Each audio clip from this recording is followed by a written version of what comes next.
Revisão da aula teórica de histologia de fígado, com foco mesmo na morfologia microscópica. Mas antes, uma introdução, o nosso fígado pesa em torno de 1,5 kg no adulto. Ele tem uma cápsula chamada cápsula de Gleason, que é uma cápsula de tecido conjuntivo denso, que acompanha, né, o hilo e adentra para dentro do órgão, acompanhando também as estruturas que estão presentes ali na porta hepática, né, no hilo, que são veia porta, artéria hepática, os ductos biliares e também os vasos linfáticos. Uma coisa importante de lembrar é que temos um suprimento sanguíneo misto, né, em que a maior parte do sangue é pouco oxigenada, mas extremamente rico em nutrientes. É o sangue que passou ali pelos intestinos, né, pelo trato digestivo, pelo baço também, ele acaba chegando aqui no fígado para ser processado, para esses nutrientes serem processados de diversas maneiras, e a veia porta é que traz esse sangue, extremamente importante. Mas também precisa, né, de um suprimento de sangue ricamente oxigenado, e para isso a gente tem a artéria hepática. E claro, tem um pouco de oxigênio aqui também, que restou depois de passar pelos outros órgãos, um restinho de oxigênio que acaba juntando os dois, sendo suficiente para o órgão. E inclusive é um órgão que tem bastante consumo de energia e de oxigênio, né? Ele tem várias funções, né? Então, rapidamente, ele tem uma função exócrina, que é a produção da bile, né? E a liberação da mesma dentro do duodeno. A gente tem produção de várias proteínas plasmáticas, né? Globulinas não imunes, albumina, que é extremamente importante. Várias, então, dessas proteínas plasmáticas muito importantes para a gente ter a pressão coloidosmótica do sangue normal, né? Então, quando a gente tem, por exemplo, um problema de insuficiência hepática, que chega a cair a produção de albumina, por exemplo, acaba que o plasma tende, por osmose, né, a ir para os tecidos, a sair em direção aos tecidos, e acaba gerando um edema generalizado. O armazenamento também da vitamina A e outras vitaminas lipossolúveis também, que é extremamente importante, né? E também tem a conversão, né, de vitaminas com vitamina D, participação da homeostase do ferro, né? Importantíssimo degradação, né, de medicamentos e qualquer toxina que a gente tenha entrado em contato. Metabolismo de carboidratos e lipídios, que também é muito relacionado, né, com o trato digestivo. Participação em alguns sistemas endócrinos, como por exemplo a conversão de T4 em T3, né, conversão de vitamina D. E também, após o baço, uma importância, né, o baço, claro, é o mais importante, mas, por exemplo, quando retira o baço, acaba que o fígado que vai ser o grande responsável pela hemocaterese, né, pela presença de cerca de 15% de suas células serem células de Kupffer, ou seja, macrófagos, né, eles fazem a remoção das hemácias senescentes e também participam de defesa, né, então, tudo que aparecer ali no sinusoide que for micro-organismo, partícula, ou, por exemplo, se a gente injetar uma tinta, esse macrófago acaba pegando o pigmento da tinta para ele, né?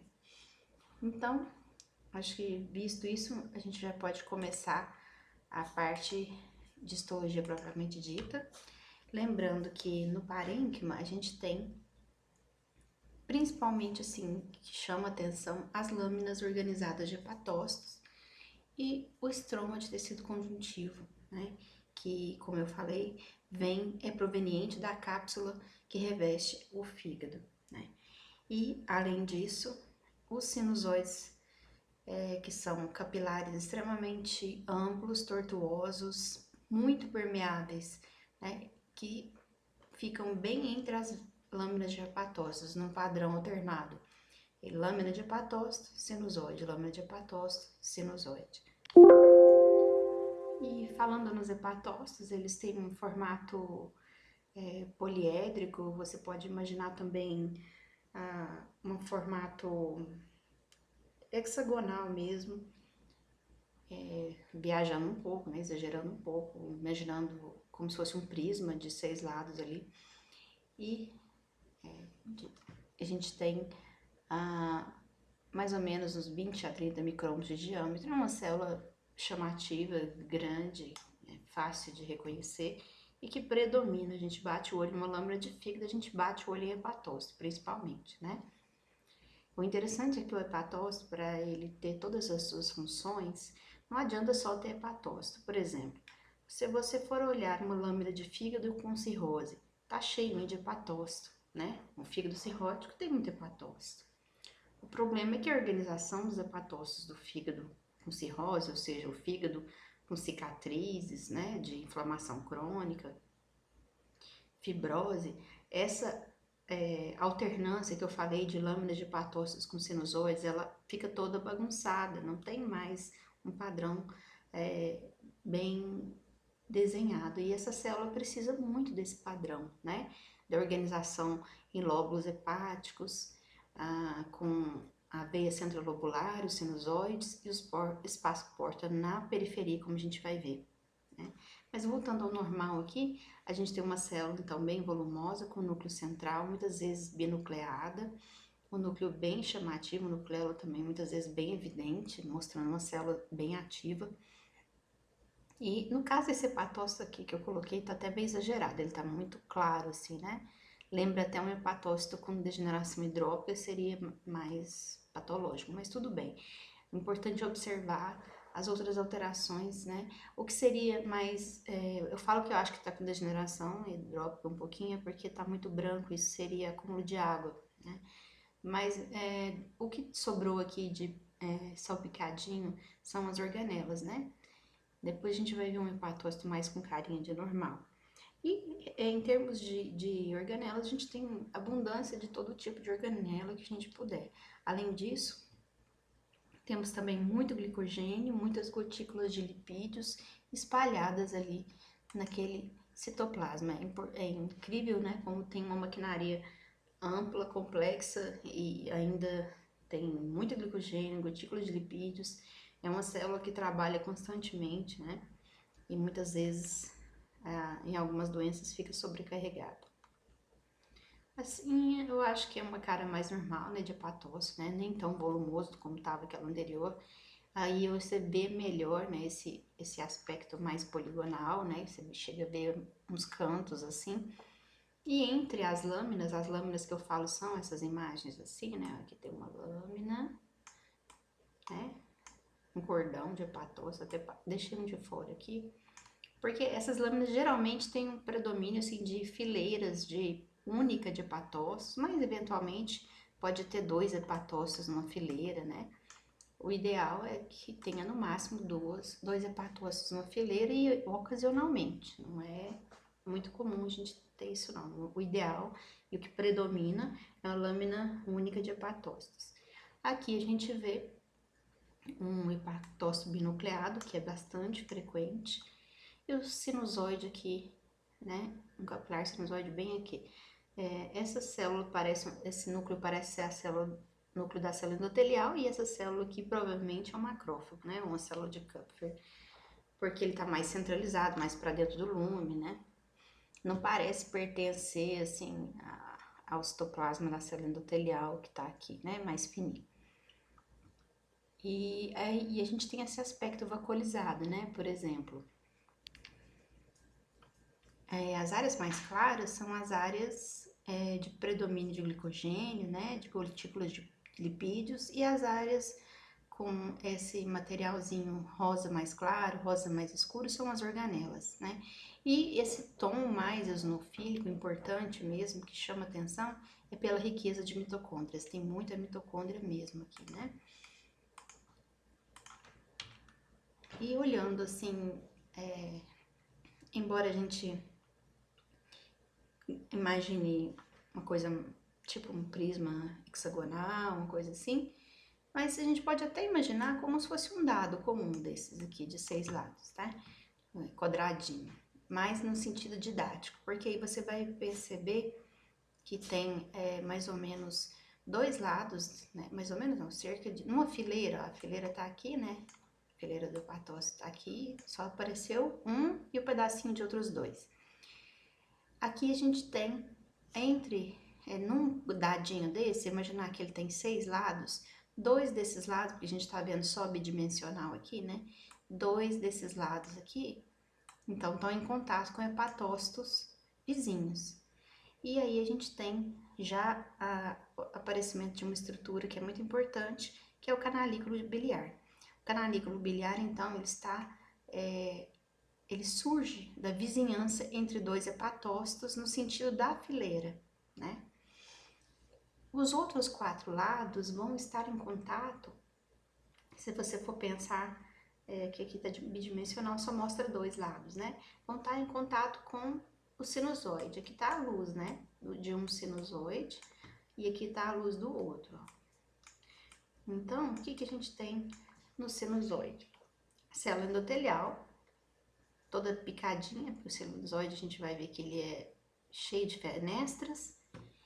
E a gente tem nesse lado, né, então nos outros 4 lados, a formação de várias microvilosidades, que aumentam muito a área de superfície do hepatócito, já que ele é uma célula multifuncional, né, e ele precisa de bastante contato. Contato com o quê? Com esse plasma que tá bem nesse espaço aqui, ó, esse espaço.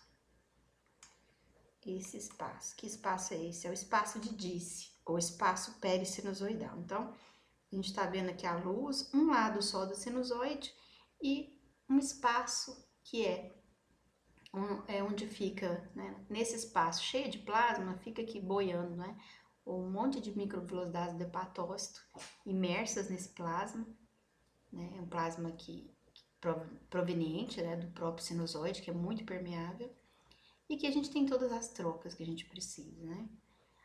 E a mesma coisa do lado de cá. Então, esse aqui, ó, deixa eu melhorar isso aqui. Esse é o espaço de Disse, o espaço pericinusoidal. Então, lembrar do dado. 2 lados, vamos hepatócitos. Imagina uma fileira de dadinhos, né? Os dados que estão um dado encostado no outro vai formar o canalículo biliar aqui, que é o começo da árvore biliar. E os outros lados vão estar em contato com os capilares sinusoides.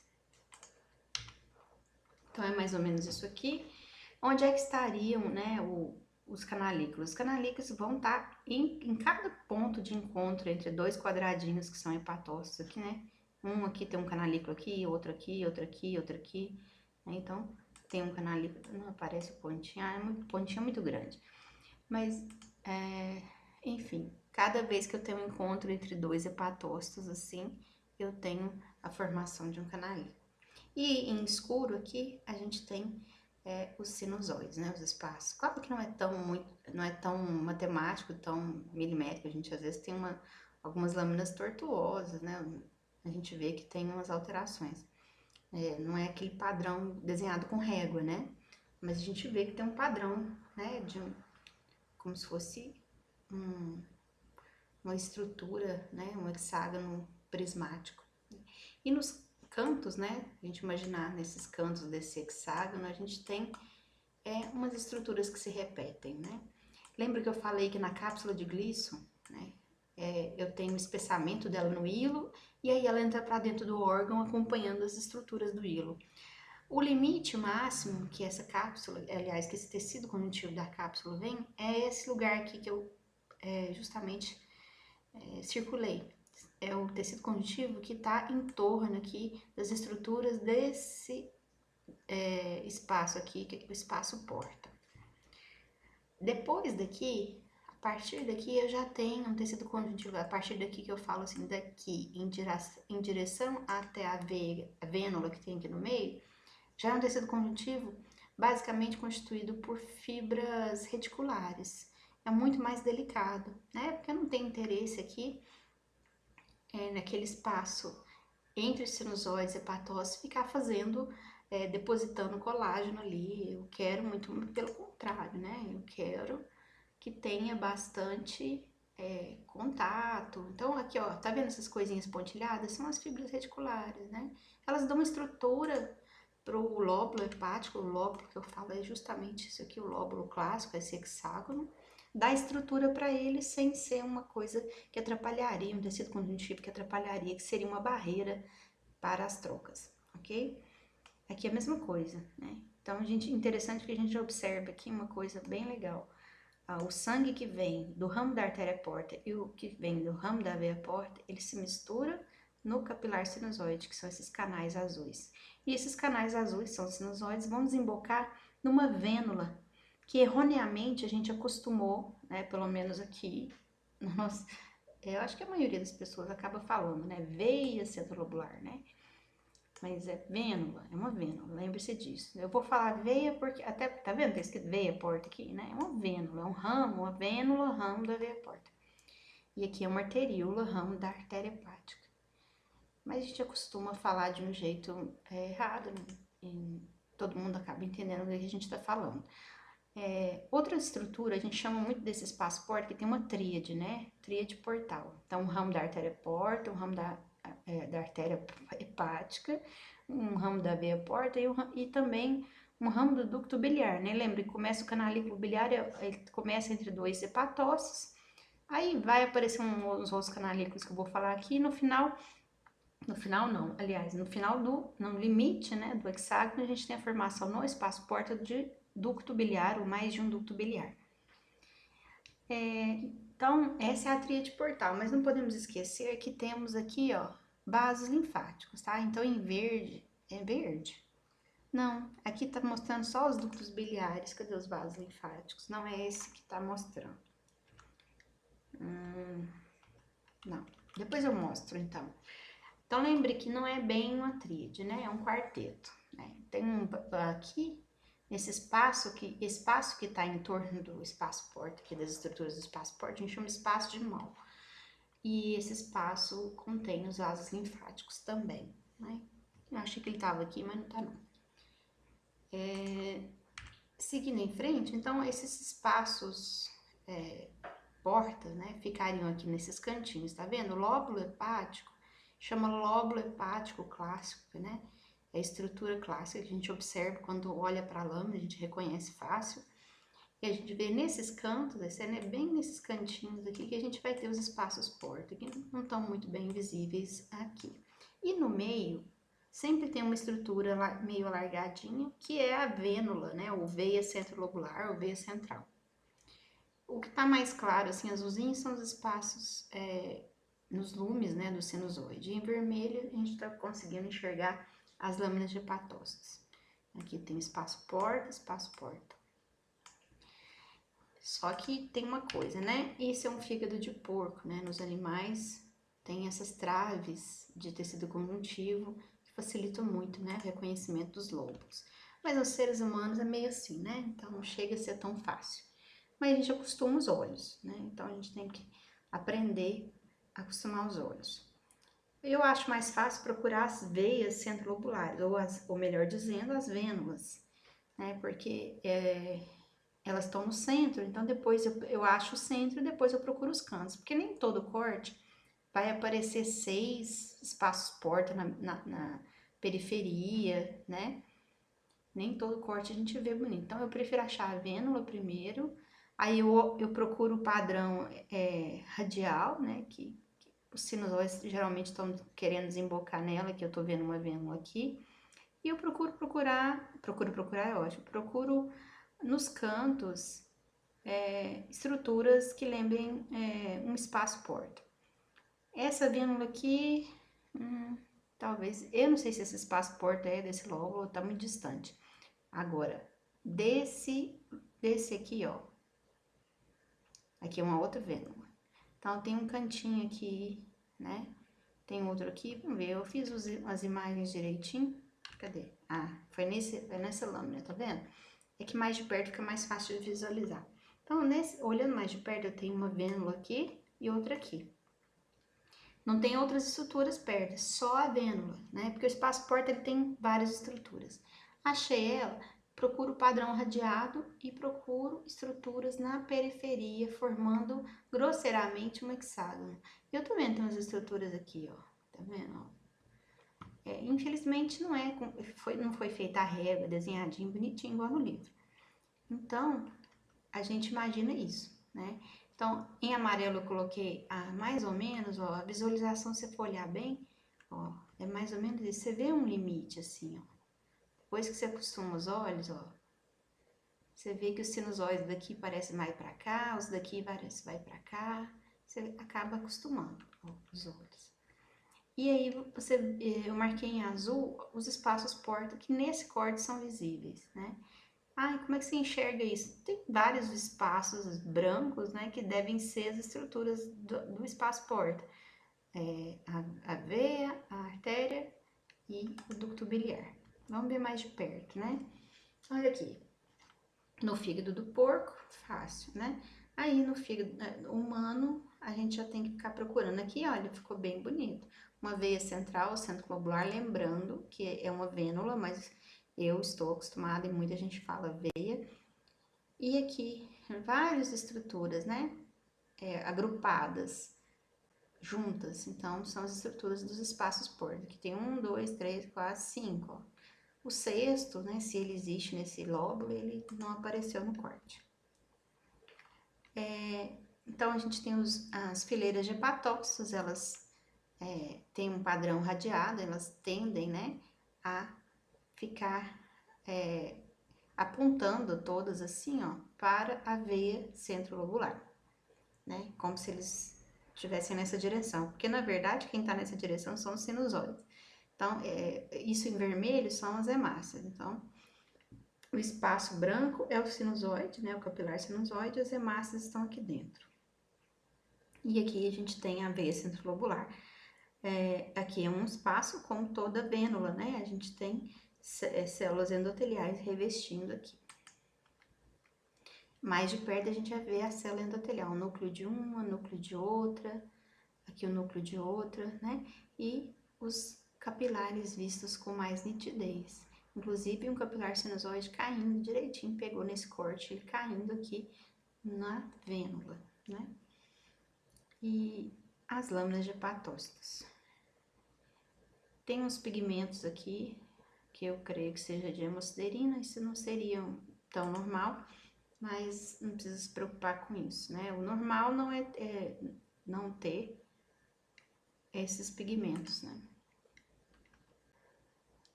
Então, a gente olha e vê as lâminas de hepatócitos agrupadas, como a gente vê, e quem que dá essa estrutura, né?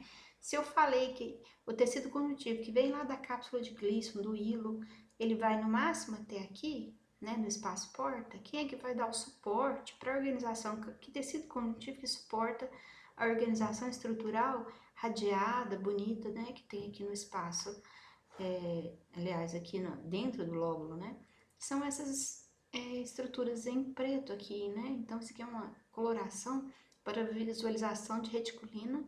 Então, a gente vê que são fibras reticulares, que são um colágeno mais delicado, né? Eu tenho mania de falar que o colágeno só vem até aqui, mas é um colágeno mais grosseiro. Aqui a gente tem fibra reticular, que é muito mais delicada, tá vendo?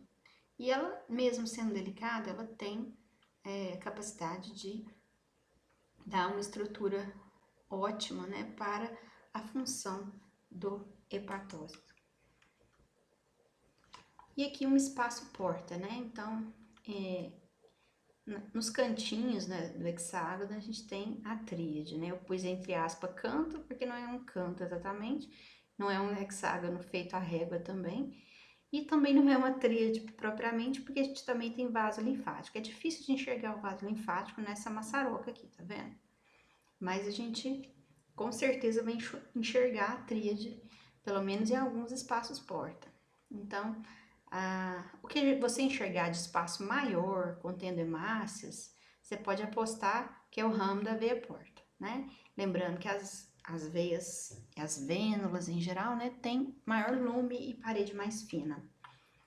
Enquanto que a arteríola, vamos procurar ela, aqui tem uma, né? nem sempre você vai ter uma vênula, uma arteríola e um ducto. Muito pelo contrário, você pode pegar, você pode ter ramificações, né? A gente vai ver que ramifica. E além de tudo, você pode pegar num corte o mesmo túbulo indo e voltando, né? Indo e voltando, fala assim, fazendo voltinhas e aí acaba pegando igual esse aqui, pegou esse fazendo uma curva. Esse aqui, por exemplo, pode ser o mesmo que fez uma voltinha aqui.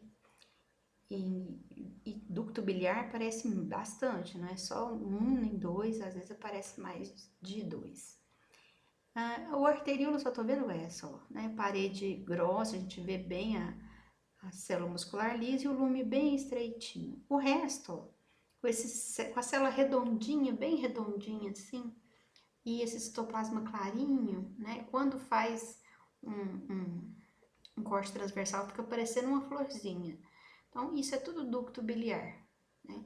E não tá dando para ver que tá tudo muito vermelho, né? Mas todo esse tecido em torno é o tecido conjuntivo proveniente lá da cápsula de Gleason e do tecido conjuntivo que entra para dentro do hilo, acompanhando essas estruturas, né? Que tem um colágeno mais espesso, que dá mais estrutura para todas essas partes, né, que a gente vê aqui no espaço porta. Então, aqui, olha, aqui tá bonito, né? Então, toda vez que você vira um espaço porta, procura um grandão assim, uma coisa enorme, né? De preferência, seria ótimo se tivesse plasma e hemácias, pelo menos. Mas aqui a gente vê uma parede fina, então é o ramo da veia porta, é uma vênula. E a artéria, geralmente, lembra, parece uma casquinha de cebola, né? Arteríola, né? Então, a gente tá vendo as camadinhas aqui de músculo liso, parecendo um arranjo de cebola concêntrico.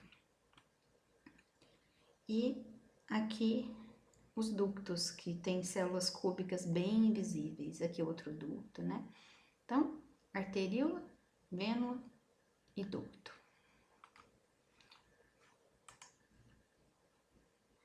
E aqui o centro do lóbulo, mais uma vez, com a veia centrolobular, que é uma vênula, e aqui o espaço porta, vamos reconhecer. O grande, geralmente parede fina, é a vênula.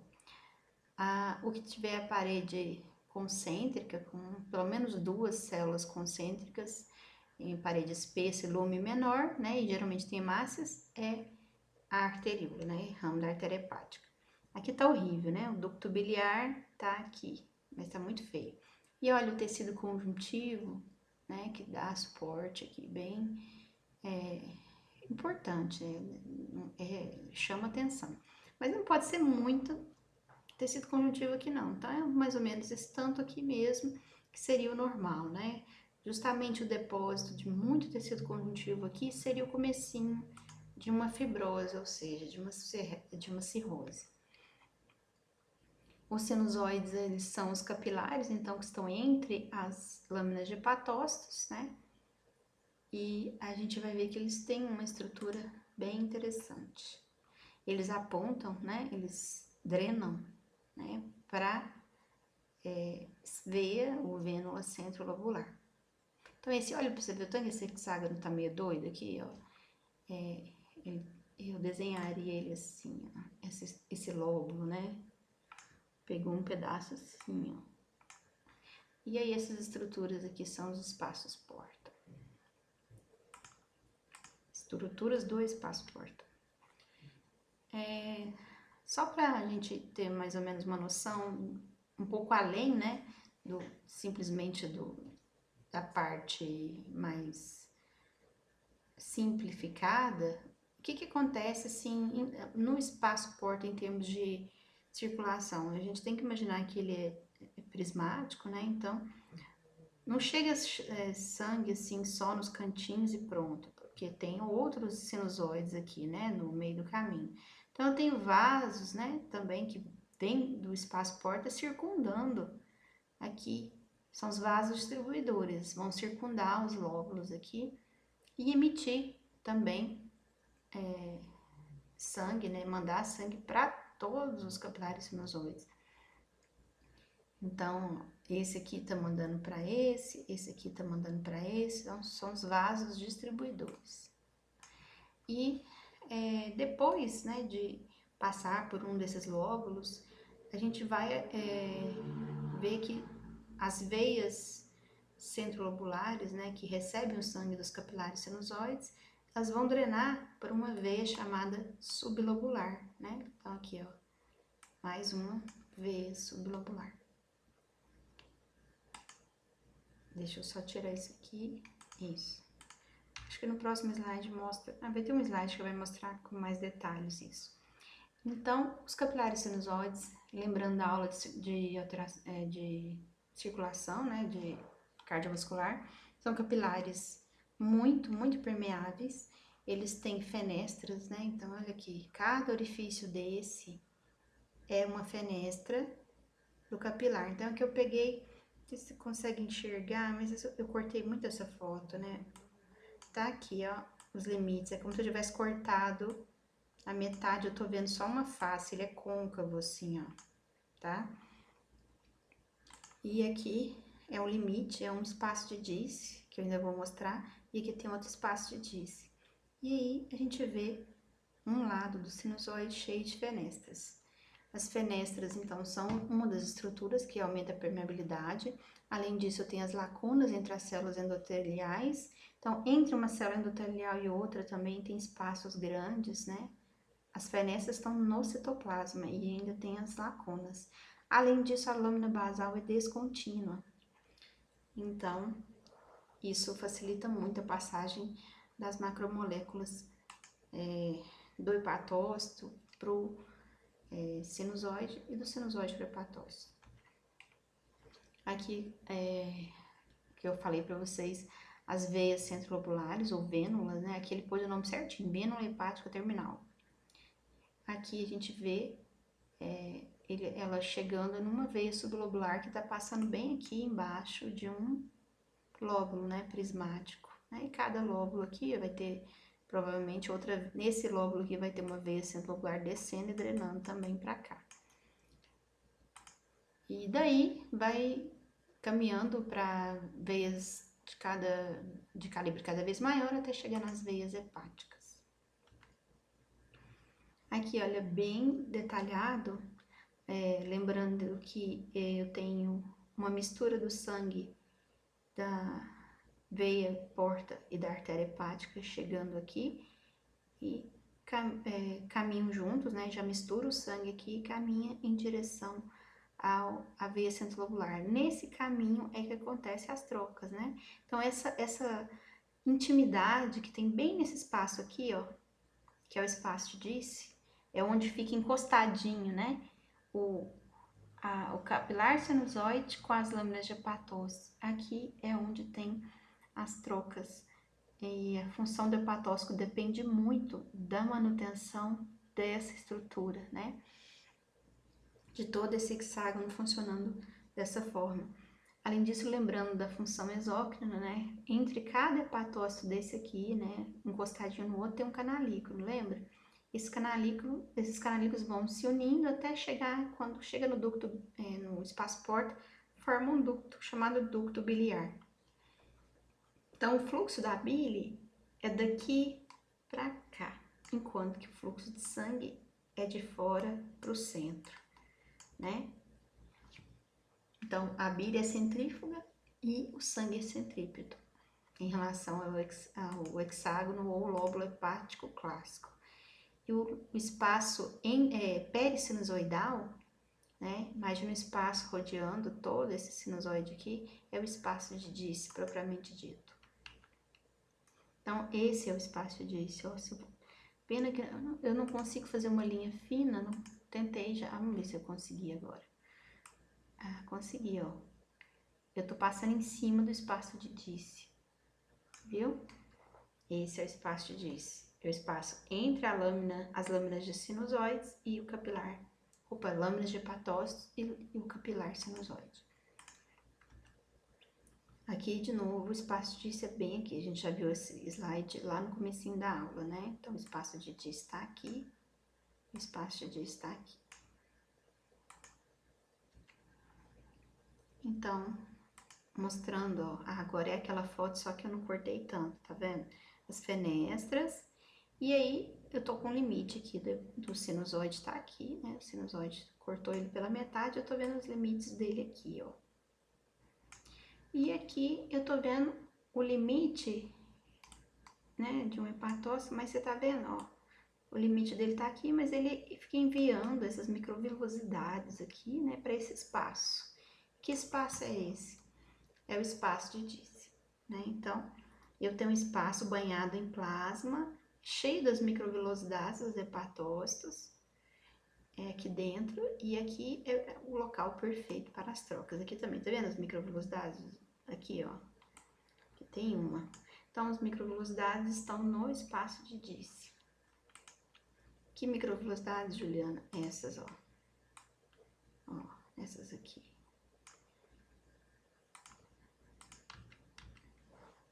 Aí eu vou olhar esse espaço disso, tem jeito de ver ele no HE?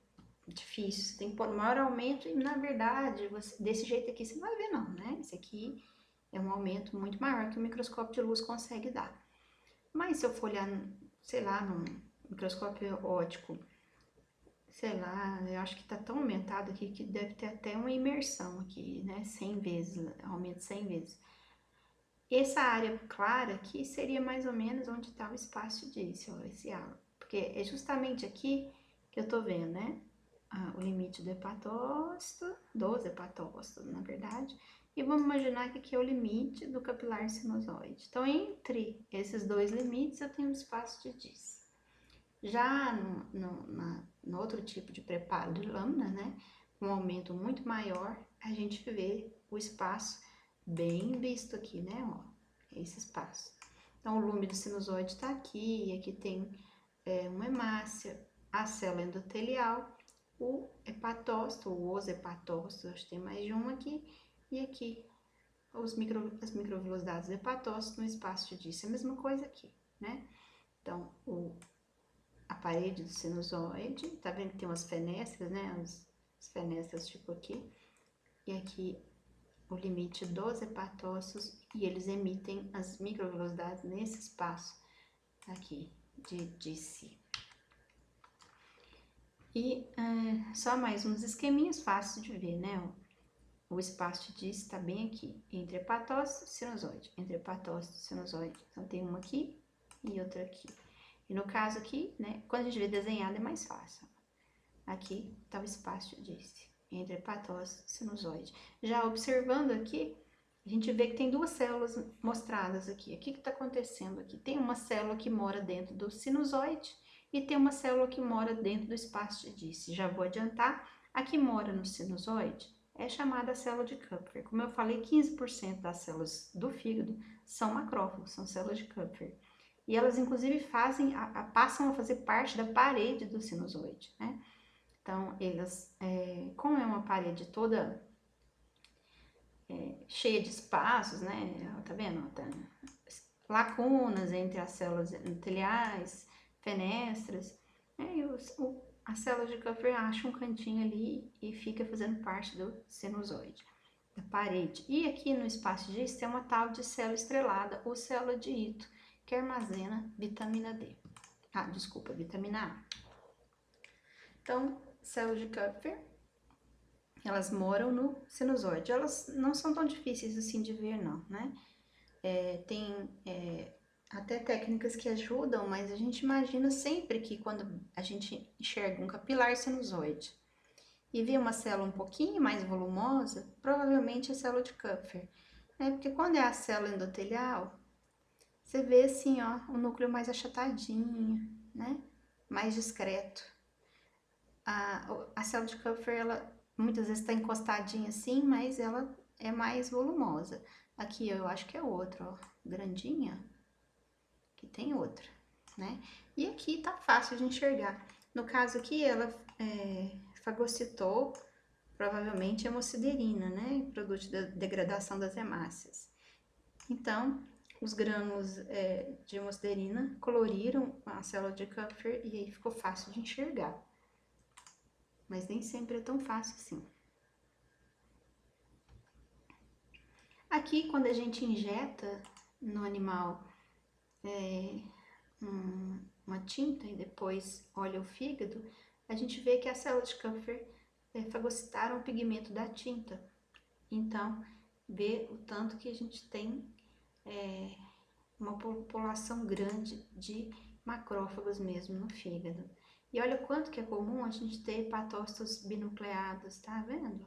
Muitos. Aqui, lembrei, ó, esse aqui tá fácil, né? Então, tá dentro do sinusoide, redondinho assim, deve ser um. Esse aqui eu não tenho certeza, porque tem outras células sanguíneas, né? Agora esse aqui grandão também.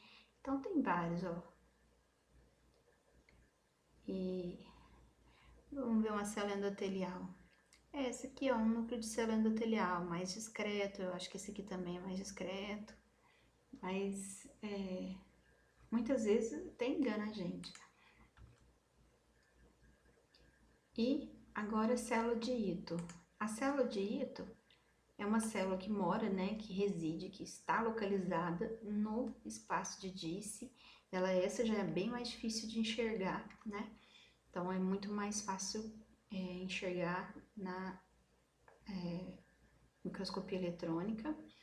Elas têm um papel importante no armazenamento de vitamina A.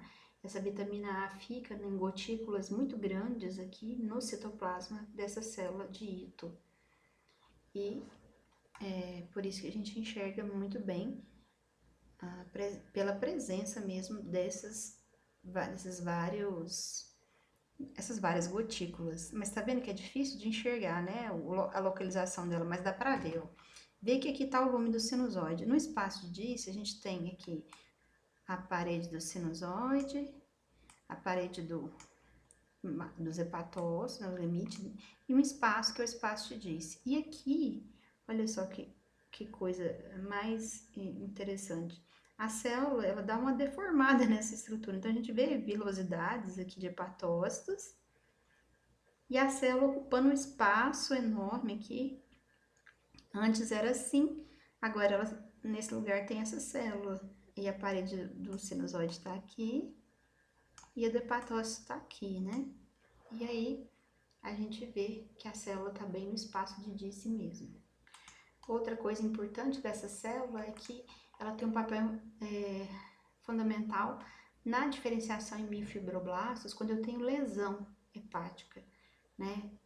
Se a gente imaginar uma lesão crônica, né, a gente pode pensar que tem um papel também no caso da fibrogênese patológica da cirrose, por exemplo, né? Então, ela sintetiza matriz extracelular e colágeno. É um papel importante na regeneração, né, de uma lesão que acontece uma vez, duas vezes, né? Ela vai ser importante no papel de regenerar essa parte do estroma. Agora, numa lesão crônica, a gente tem lesão, lesão, lesão, cicatriz, cicatriz, cicatriz. Aí já não é tão interessante o papel dessa célula. A gente já viu essas fotos, né?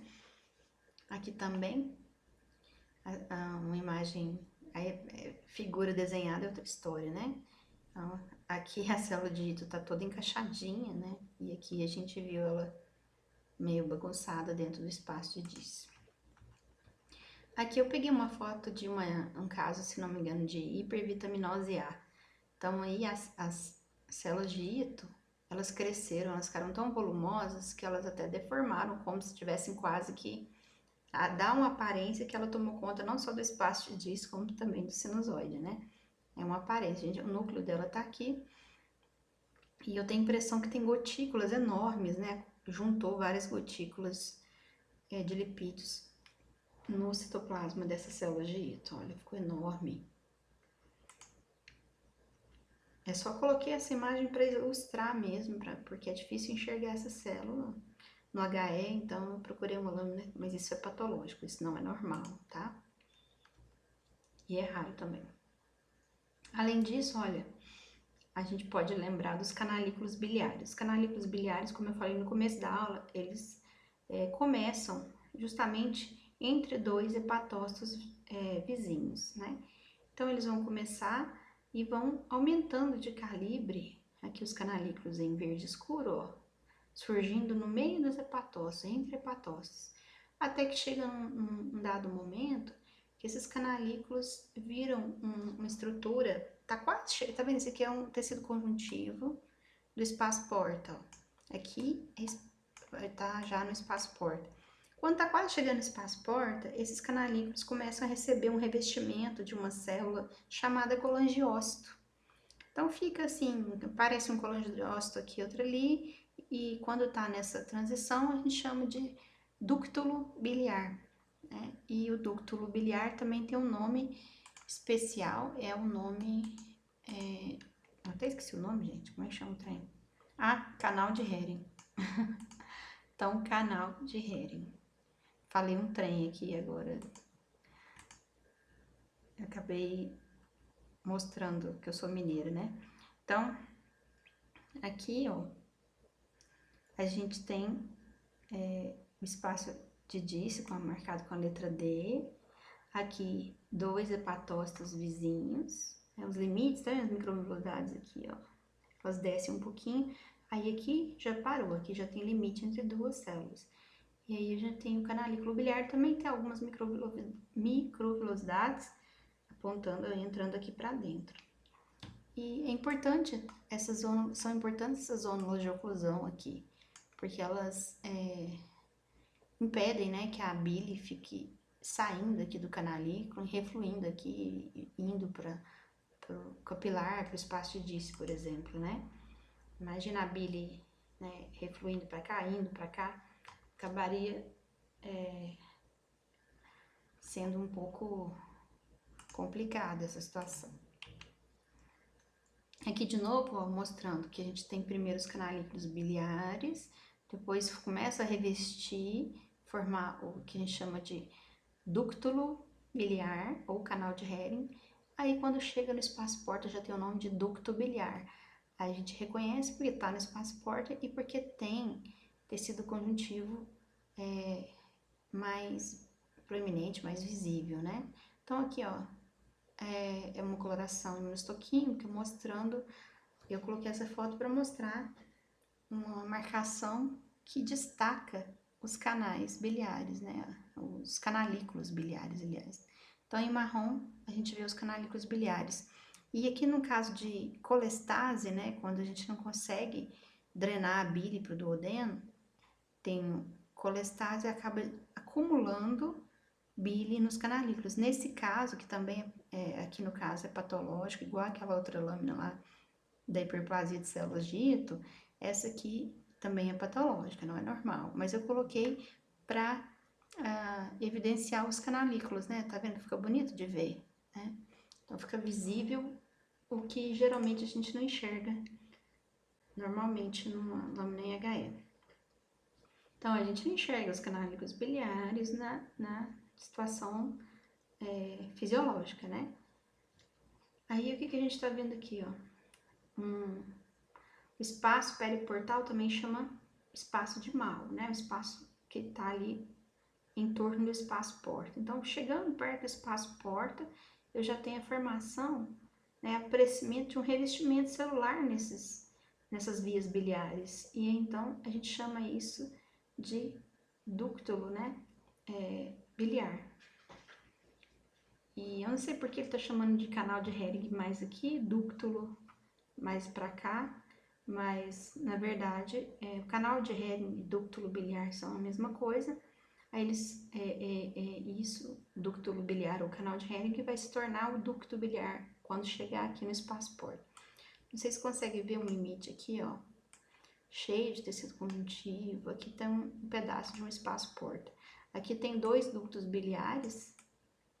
Tem até mais, né? Vou marcar esses dois. Aqui uma V, ó, uma ramo da veia porta, né? Na verdade, uma V de pequeno calibre. Aqui, ó, mais um ducto biliar. Aí, quando tá chegando, ó, esse aqui tá querendo vir para esse espaço porta, aparecem células que não são hepatócitos, não são sinusoides, não são macrófagos, né? São canais, não são ductos biliares. Como eles não estão no espaço porta, né, então você já pode chamar de ducto biliar, né? Ele está caminhando para se tornar um ducto aqui no espaço porta. Lembrando que o nome dessa célula é colangiócito, né? Colangiócito. Então aqui a gente tem o lóbulo portal, o ácido hepático, que é o último slide que eu sempre falo sobre esses conceitos, né? Que geralmente os livros abordam. Tudo que eu falei aqui, né, na aula até agora foi sobre o lóbulo hepático clássico, que é aquele que nos porcos, né, em alguns animais a gente tem até umas traves de tecido conjuntivo marcando bem esse hexágono aqui. Só que tem outras maneiras de enxergar, em termos funcionais, esses ácinos e esses lóbulos, né? Eles deram um nome até de ácino hepático num determinado jeito de observar esse lóbulo clássico. Então, se você abstrair um pouco e enxergar de outra maneira, fugindo um pouco da questão estrutural do hexágono, você pode tentar imaginar um espaço que forma um losango que une duas veias centrais, né, ou veias centrolobulares, em duas extremidades opostas, e dois espaços portos contíguos nas outras extremidades do losango. Isso você acaba pegando um triângulo aqui, né? Nesse lóbulo clássico e o outro nesse lóbulo. Essa visão é para mostrar mais em termos funcionais o tipo de sangue, né? Que vai chegando e que vai se tornando. O sangue chega aqui, é um sangue que se mistura de veia porta e artéria hepática e vai passando pelas hepatócitos até chegar na veia centrilobular. Tá vendo que tem uma gradação de cor aqui? Quanto mais escura a cor, mais rico em nutrientes e oxigênio, né? Porque pensa bem, o sangue chega aqui, aí ele vai sendo consumido pelos hepatócitos pelo caminho, né? Vai sendo modificado. Quando chega na veia centrilobular, boa parte do oxigênio aqui, ó, já foi consumido, os nutrientes também sofreram alterações e vai chegando aqui na veia centrilobular diferente. Então, a perfusão é sempre melhor nos espaços porta, ou seja, na periferia do lóbulo clássico. A perfusão em termos de oxigenação e nutrientes também, né? Então, quem são os hepatócitos mais privilegiados em termos de oxigênio e em termos de nutrição, nutrientes? São os da periferia do lóbulo. E os da região mais centrolobular são os que sofrem um pouco mais. Isso é importante numa situação, por exemplo, de hipotensão, né, de um choque, né, hipovolêmico grave, prolongado, um choque séptico, um paciente grave de UTI, que tem uma perfusão tecidual alterada, diminuída radicalmente por um longo tempo, né, até ser estabilizado, ele pode ter uma hipóxia importante da região centrolobular de todos os lóbulos hepáticos clássicos, né? Então, inicialmente pode gerar algumas alterações como esteatose e no final pode até gerar uma necrose, que a gente chama de necrose centrolobular. Isso é aula de patologia, eu sei, mas já adiantando, né? Então, essa visão é importante para enxergar isso, mas também é importante você lembrar que se você tiver contato com uma toxina, imagina uma toxina bem grave, né, que você tenha contato com alguma toxina, os hepatócitos que vão receber essa toxina em primeiro lugar são esses aqui da periferia, enquanto os centrolobulares estão mais protegidos, eles estão mais distantes do espaço porta. Então, se for uma toxina muito grave, né, que poderia gerar inclusive necrose, esses da periferia que iam necrosar ou sofrer primeiro. Então, é o contrário, né? E tem, isso é o conceito de ácido hepático. E tem também esse conceito de lóbulo hepático, no sentido da drenagem da bile. Então, você pode observar também, imaginando só a bile, só a porção exócrina. Pensa em três lóbulos clássicos próximos, né? Contíguos. E a gente une as veias centrolobulares desses três. Aí eu faço, faço os triângulos, né? Tem um triângulo aqui, outro aqui. Acaba mexendo com o lóbulo clássico, a gente não consegue deixar de usá-lo para raciocinar. O que está acontecendo aqui? É o sentido da bile. A bile começa na região central do lóbulo clássico, aí os canalículos biliares vão se unindo, vão formar ductos biliares, até formar o ducto biliar aqui. Então, nesse espaço porta, eu tenho a drenagem desse lóbulo clássico, desse e desse. Então, a bile desses 3 lóbulos clássicos acaba sendo drenada para cá. Então, esse eu chamo de lóbulo portal. Então, em termos de fígado, eu vou terminar por aqui. Eu vou aproveitar e deixar aqui a vesícula biliar, que ela é muito rápida.